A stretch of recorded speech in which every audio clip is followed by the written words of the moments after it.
Right, hello, ladies and gentlemen. So, in today's episode, we are talking about breaking up your longer cardio sessions. Now, when it comes down to training for mountaineering, one of the cornerstones of effective preparation is fitting in long, steady state, lower intensity sessions. Most mountaineers will do this either through running, whether it's road running or trail running, or hiking, or a combination of two. Now, for me, as we talked about on the podcast before, even if my mountaineers absolutely love running, I always encourage them to do some longer pack loaded hikes. And one thing I really advocate for, pretty much for every single mountaineer that I work with and that listens to this podcast, is in their preparation, try to make sure they get some long days hiking with a pack, trying to eventually, at the peak of their training, replicate the longest day they're going to do on their climb with the heaviest pack weight they may expect. So some people may start off doing, 3, 2, 3, 4 hour hikes or whatever with a relatively light pack, and then slowly build up to a 7 to 8 hour hike with a full pack, or a 9 to 10 hour hike, or even a 12-hour hike, or whatever it may be. Obviously, this isn't always perfect for people who are doing big summit days of, 15, 20 hours. We may not end up doing that much in your training, but you get the general idea. Now, obviously, the build up to that. There's a lot of details that goes into how we build that up, what we do around that, because obviously there's a lot of different training that helps support that, but that's kind of the general idea. And while this makes sense on paper, and this looks really good, and if you can do this, you can just consistently build up your hiking and your pack weight week after week after week after week and hit that peak towards the end, fantastic, awesome, go with it, really good. But this often ends up being this long, hour-consuming hike, ends up being the trickiest session just to really be consistent with for a lot of people. Why? Well, it's pretty simple. Obviously, this is the biggest time commitments you're going to be doing. 3-hour hiking's hard enough to fit in sometimes if we've got a busy life or a young family or whatever it may be. Building up 4 hours, 5 hours, 6 hours, 7 hours, 8 hours, all of that, it can be tricky to fit this in consistently. Not everyone's doing it every single week, but even so, if you're doing it every 2 weeks or 3 weeks, it can be tricky. Now, weather considerations can be really tough. Rain can just get in the way of a hike and build that out. Snow, if you're in the middle of winter, some people are like, I just cannot get that length of hiking. It's not safe for me or whatever. Same thing for heat. If you're in the middle of summer and you're like, hey, it is stinking hot by like 10 a.m., it's not safe for me to doing hiking with a heavy pack by then. There's only so much hiking you can do. And obviously travel. If you don't live right next to a trail, maybe that extra time of driving to trails can just be a real thing that gets in the way. So being consistent with this type of thing can often be tricky. So quite often, mountaineers are looking away to be flexible here with these sessions, which leads to today's topic. Because usually the first thing people ask me here is we put together a plan or we make some recommendations and we say, look, you can hike, you've sort of said you can hike every couple of weeks. But realistically, it's getting a little bit tricky to fit in some of the longer sessions. Many people's first thought will be like, is it okay if I just break this up? So if I've got a 6-hour hike for this week, is it okay if I break this up and do 3 hours in the morning or 3 hours in the evening? Or is it okay if I break this up over the week? So instead of doing one long hike, I end up doing 2 medium hikes. And that's the question that often comes up. Now, in the perfect world, if you have considered this in your training, perfect world without any other considerations, the best thing you can do for your preparations is try to do these longer sessions all at once. Like obviously you can rest during the session, you can have lunch when you're on the trail and this and that, but try to do it in one session. Why? Well, getting this accumulated fatigue and this accumulated time spent moving is really valuable. Number one, it'll train the body and mind just to move for this duration. Just get the legs used to going for this amount of hours over time. Get the mind useful to be able to keep up with this over time. It'll expose the body to fatigue, which will creep up hour after hour after hour. It will give specific training adaptations to help deal with this long-term fatigue. These longer sessions also give us the opportunity to practice practical skills, things like nutrition and hydration and pacing and resting schedule to see what works best for you. Because when we do shorter hikes, 2, 3, 4 hours, whatever it may be, quite often we can kind of just do whatever for nutrition, whatever for hydration, whatever for pacing. It's not a big deal.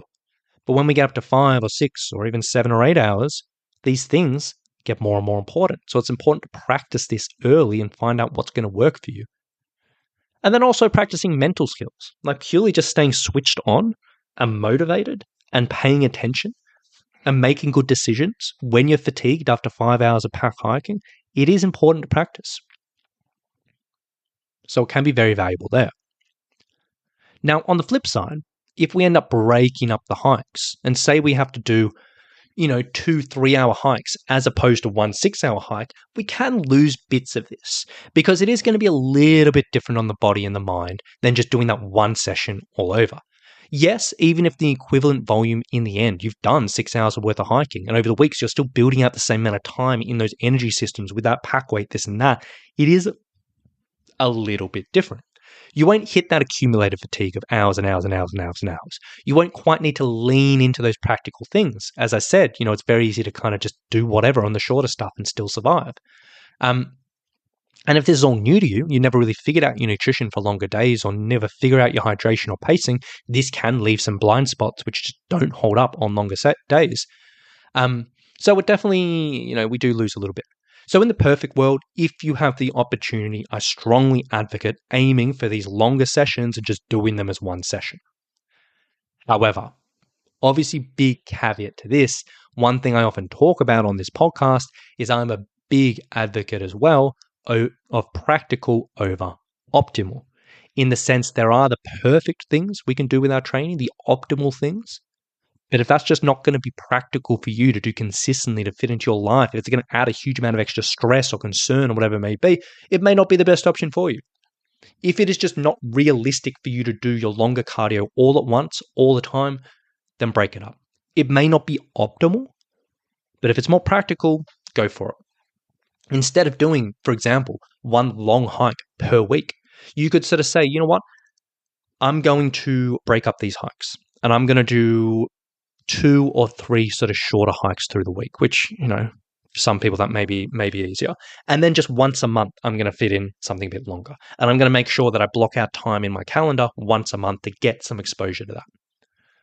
Or you could sort of say, you know what, it's really hard in my calendar to fit stuff in. So maybe my base plan is I'm just going to break things up. I'm going to do these shorter hikes multiple times in the week.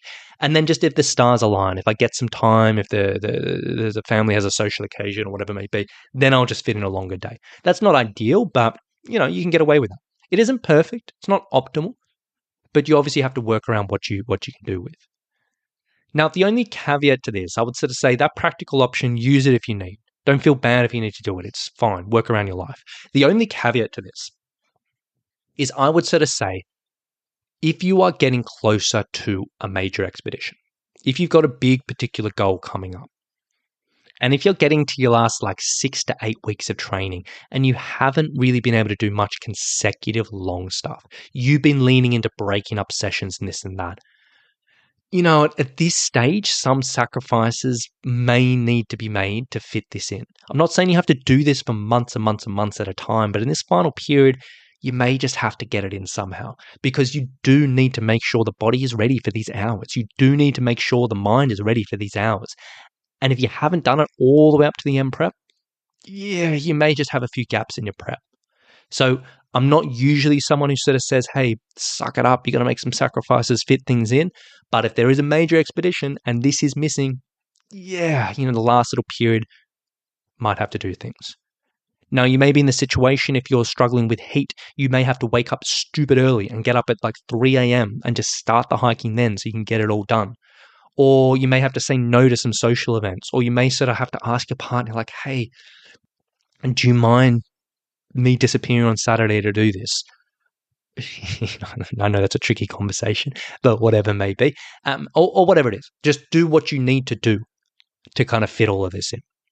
In this situation, it probably does need to happen. Again, it may not be every single week, but you do need to get some of this longer days before you head away.